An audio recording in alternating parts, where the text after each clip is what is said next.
BJP Congress ఇద్దరు ఏ రకంగా కుమ్మక్కయ్యారో బట్టబయలైపోయింది.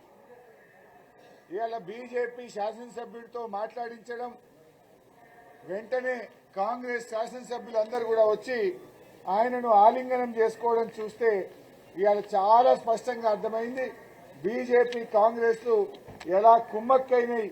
రెండు పార్టీలు కలిసి ఇవాళ నిండు సభలో ఇవాళ కుల్లా అయిపోయింది రాష్ట్ర ప్రజలకు. కాంగ్రెస్ బీజేపీలు కుమ్మక్కైనవి. ఇవాళ కాంగ్రెస్ పార్టీ రాసిచ్చిన దాన్ని బీజేపీ సభలో మాట్లాడుతూ ఉంది. బీజేపీ సభ్యుడు మాట్లాడంగానే కాంగ్రెస్ సభ్యులు వచ్చి అతనికి ఆలింగనం చేయడం, షేక్ హ్యాండ్లు ఇవ్వడం, మీద పడి అలిమించుకోవడం చూస్తే ఇవాళ చాలా స్పష్టంగా బీజేపీ కాంగ్రెస్ ల మైత్రి బట్టబయలైపోయింది. ఇలా ఢిల్లీలోనేమో కుస్తీ, గల్లీలోనేమో దోస్తీ, బడే బై చోటే బైల బంధం ఇవాళ ఓపెన్ గా బయటపడ్డది. అందుకే ఇవాళ ఈ చోటే బై ఎన్ని స్కాములు చేసినా బడే బై ఏమనట్లేదు. ఈ రాష్ట్రంలో ఉండే బీజేపీ మాట్లాడడం లేదు. ముఖ్యంగా ఇవాళ బీజేపీ సభ్యులు మాట్లాడిన దాన్ని తీవ్రంగా ఖండిస్తున్నాం.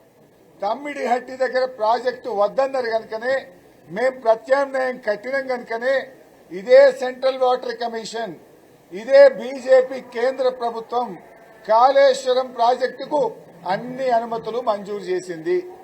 ఒకవేళ తమ్మిడేటి దగ్గర నీళ్లుంటే ఎందుకు అనుమతులు ఇస్తారు మాకు?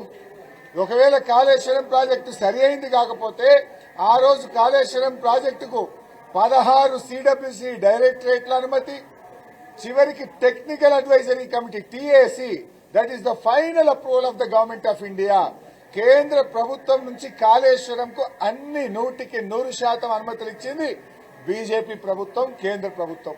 ఒకవేళ నీళ్లు లేకపోతే ప్రాజెక్టులో తప్పుంటే ఎందుకు కేంద్ర ప్రభుత్వం ఇస్తుంది అని చెప్పి నేను అడుగుతా ఉన్నా. అంటే అవగాహన లేకుండా ఏదో కాంగ్రెస్ పార్టీ స్క్రిప్ట్ ను వాళ్ళు మాట్లాడిండ్రు అనేది చాలా స్పష్టంగా అర్థమైతా ఉంది. ఇకపోతే ఈ రోజు మేము అడిగాం, ఉత్తమ్ గారు అసలు మేము అడిగిన ప్రశ్నకు సమాధానం చెప్పలే. మన తాత్కాలిక అరేంజ్మెంట్ 34%. ఈ 34% నీళ్లను కూడా వాడలేకపోయిన దద్దమ్మ ప్రభుత్వం ఈ కాంగ్రెస్ ప్రభుత్వం. ఈ రోజు 1020 టీఎంసీలు వస్తే 34% ప్రకారంగా కూడా వాడాల్సిన నీళ్లు వాడలే. ఇవాళ చంద్రబాబు నాయుడు దగ్గరికి పోయి ఆడ భోజనాలు చేసి ప్రగతి భవన్ లో చంద్రబాబు నాయుడు గారికి రెడ్ కార్పెట్ స్వాగతాలు చెప్పి లోపల ఇవాళ ఆయన గురుదక్షిణ చెల్లించుకోవడంలో భాగంగా 80 టీఎంసీలు తెలంగాణకు రావాల్సిన నీళ్లు కృష్ణానది నీళ్లు ఆంధ్రాకు అప్పచెప్పిండ్రు. ఇవాళ తెలంగాణలో పంటలు ఎండినాయి, ఆంధ్రాకు 80 టీఎంసీల నీళ్లు అదనంగా ఇచ్చిండ్రు. 34% గురించి మాట్లాడుతున్నారు, కానీ అసలు ఉన్న నీళ్లు వాడే తెలివిలేని ప్రభుత్వం ఈ కాంగ్రెస్ ప్రభుత్వం. కల్వకుర్తి, నెట్టంపాడు, భీమా, కోయిల్ సాగర్ గురించి ఉత్తమ్ కుమార్ రెడ్డి మాట్లాడుతుండు. 20 ఏళ్లు కాంగ్రెస్ తెలుగుదేశం ప్రభుత్వాలు పెండింగ్ ప్రాజెక్టులుగా మారిస్తే రన్నింగ్ ప్రాజెక్టులుగా మార్చి 10 లక్షల ఎకరాలకు పాలమూరు జిల్లాలో నీళ్లిచ్చినాం. 4000 కోట్లు కల్వకుర్తి, నెట్టంపాడు, భీమా, కోయిల్ సాగర్ మీద ఖర్చు పెట్టిన ప్రభుత్వం ఇవాళ బీఆర్ఎస్ ప్రభుత్వం. ఇవాళ ఈ కాంగ్రెస్ ప్రభుత్వం ఆర్డీఎస్ లో మనకు 15.6 టీఎంసీలు నీళ్ల కేటాయింపులుంటే కేవలం 6 టీఎంసీలే వాడిండ్రు. అదేవిధంగా భీమాలో 20 టీఎంసీలు తెలంగాణ కేటాయింపు ఉంటే కేవలం 8 టీఎంసీలే వాడిండ్రు. కృష్ణాలో 80 టీఎంసీలు తక్కువ వాడి ఆంధ్రాకు అప్పచెప్పి తెలంగాణకు ద్రోహం చేసిన చేతగాని ప్రభుత్వం ఈ కాంగ్రెస్ ప్రభుత్వం.